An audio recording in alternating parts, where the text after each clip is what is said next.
Gambling will not 10x the hobby.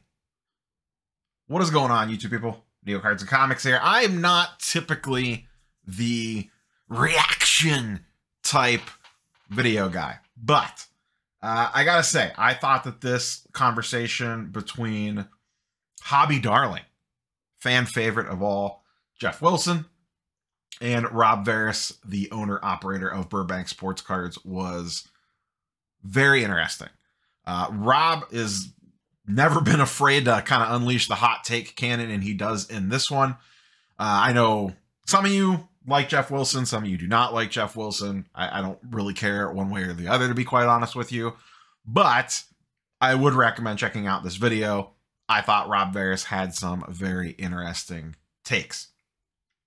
But the big thing that really stuck out to me was his comment that he made a couple times talking about, gambling will not 10x the hobby. They were talking about, Fanatics' stated goal of 10xing the hobby. And Burbank, probably, I've never been there, but based off reputation, runs one of the best, if not the best, card shop in the entire country, has recently gotten into the card show game. And that card show gets rave reviews as well. But the interesting thing is, I don't know how many people realize this, Burbank does not do breaks. That is not their thing. That is not their bread and butter. In fact, I don't think they run them at all. Rob is very much about the traditional buying and selling of singles and selling sealed wax, but not breaks. And he made some really good points. If you took 30 people in his shop and lined them up against the wall and had them all buy a break spot, how many people are walking out of his shop happy, feeling good about the air quotes purchase that they just made? He wants to focus on the more collecting side of things and not the gambling aspect of it, because the gambling aspect of it makes you feel like you lost more often than you won. You have a negative experience more often than a positive experience, and you're always kind of chasing that high. He also cites a lot about kids and getting moms on board and like that sort of stuff. And to get kids in, you can't focus on the gambling like nature of things. And I 100% agree with him. I think it was an extremely smart take. And I think it is very interesting that he has kind of built his empire. He had his empire built, but even took it to the next level over the pandemic without diving into the breaking space. Because if they ran breaks, they could probably sell 1 billion of them. They have a massive following on all the various platforms. They are one of the most trusted shops out there. But I think he really did nail it. And this actually kind of goes into, I was listening to the Sports Card Nonsense podcast. I think it was Coach Co that actually talked about this on an IG reel or something, that the Fanatics Live obviously launched this past week at the All-Star game, the MLB All-Star game, and they were reading through the terms and conditions. And if you read through the terms and conditions on Fanatics Live, yeah, there's all stuff in there about, like camera setups and all this. But the interesting thing was, it seems like, and I have not dug into them myself, so I'm going off word of mouth from others, which is always dangerous, but it seems like apparently that you cannot do random team, random player, serial number, that sort of stuff breaks on Fanatics Live. It has to be pick your team, pick your player, and basically trying to eliminate the randomness, aka the gambling, out of it as much as possible. This is very similar to what eBay rolled out and very similar to what TikTok rolled out in regards to kind of their breaking policies as well. So you'd have to imagine that this is in some way, shape, or form, those things probably caused a red flag for a lawyer and or legal team somewhere saying, hey, you want to lean away from this, because if you lean into this, it opens us up potentially for more questions, issues, problems, whatever. So I thought that was kind of an interesting little, side thing that was kind of happening at the same time that this interview went up. Once again, I would highly encourage you to go check this out and listen to it in its entirety. It's about 30 minutes, and Rob has a lot of other hot takes in there. But the 10xing the hobby thing, and he also gets into the card shop stuff with the new rules that came out, and he is 100% on board with them. Now, he runs essentially a nearly, perfect, he runs a destination store. So he's obviously going to be on board with them because he already meets all the requirements, but he feels, and that once again, I agree, that the local card shop needs to be somewhere that you want to go, that people want to walk into, that a mom wants to take their son or daughter in, or a father wants to take their son or daughter into, and have a good experience.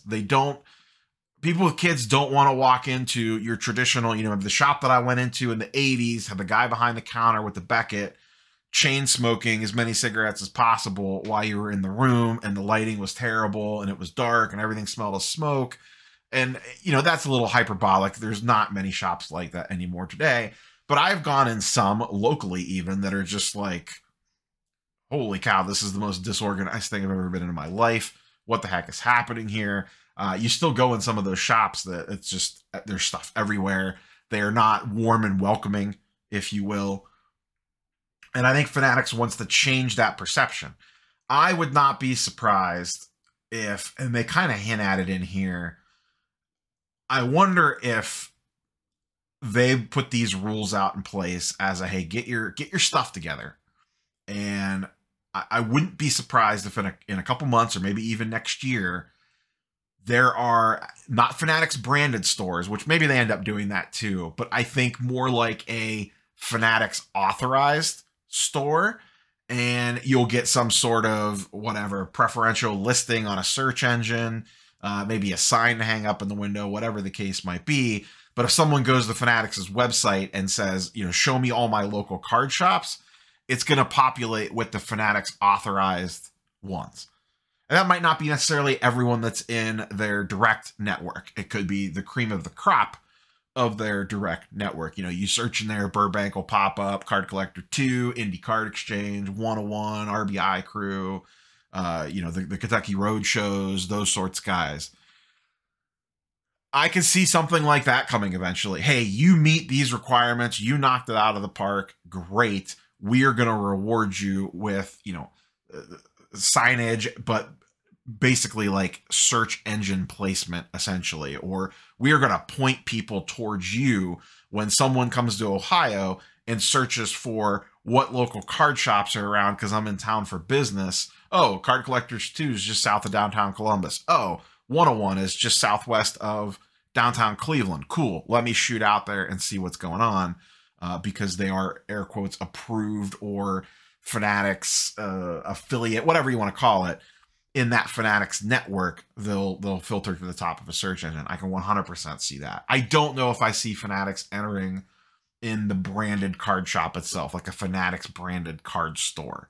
Maybe they do that in and around stadiums or sports complexes, like I'm trying to think what would be a good example. Is like Card Vault, which I haven't been there, but the way I understand it, it's set up on the Patriots campus, essentially. Maybe they would put a Fanatics branded store in a situation like that. Not there, obviously, now. Or maybe I'll use a local example. Would they consider putting a Fanatics branded team shop in the new Football Hall of Fame Village? For those that don't know, I live fairly close to the Pro Football Hall of Fame. It's not that long of a drive for me. And they recently built a Hall of Fame Village around that with restaurants, bars, places to go hang out, etc. To me, that would be a perfect spot for a Fanatics branded card store if you were going to do something like that. Maybe you put one in Cooperstown. People are coming to the Football Hall of Fame. They're going to go over there and get lunch. Oh, cool. Here's the Fanatics branded card shop. Let me duck my head into there. So I could see something like that, maybe, but I don't think you're going to see those in every mom and pop corner. I think that if they do something like that, it will be more destination based or built around something else that's already established. So, but the big takeaway here, once again, was the gambling will not 10x the hobby. And I agree. Breaking is not the path to grow this thing. And I don't know if it 10x's or not. I really don't. I think 3 to 5x, they talk about 3 to 5x is probably more reasonable. And it is seen to be heading on that path. Fanatics has definitely ramped up the marketing. I mean, you could bust out the Monopoly Man logo all you want. The other things they talk about in here, which I do agree with, and we'll kind of close on this, is Fanatics a monopoly? Yeah, probably. They're flirting with it if they're not already. They sure as hell seem to be heading that direction. But you have to remember, they have these licenses for a while. And I get they're going to want to milk the thing dry. But if they want to be at least remotely smart about it, they have these things for the long haul. So it's in their best interest. Keep that in mind. It is in Fanatics' best interest to grow and not just burn and pillage collectors for everything that they're worth in the next couple of years. They want to do that, but they want to do that over the course of 10, 15, 20 years. So I get the doom and gloom patrol freaking out about everything, but I do think we have to remember that from a licensing perspective, they're in this for the long run. So it is in their best interest to not completely screw us over. Are they going to screw us over a little bit? Yes. There's going to be some things we like. There's going to be some things that we don't like. But it is what it is. If you don't like it, guess what? Don't buy it. Don't participate. Don't buy boxes. Just buy the singles that you want of whatever catches your eye and move along your merry day. And the Fanatic stuff really won't affect you. So that's all I got for you, boys and girls. Like I said, I just kind of thought that this was a very interesting chat.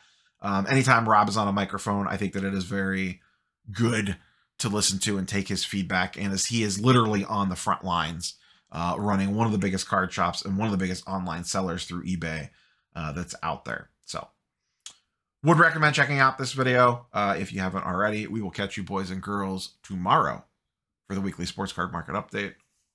Peace.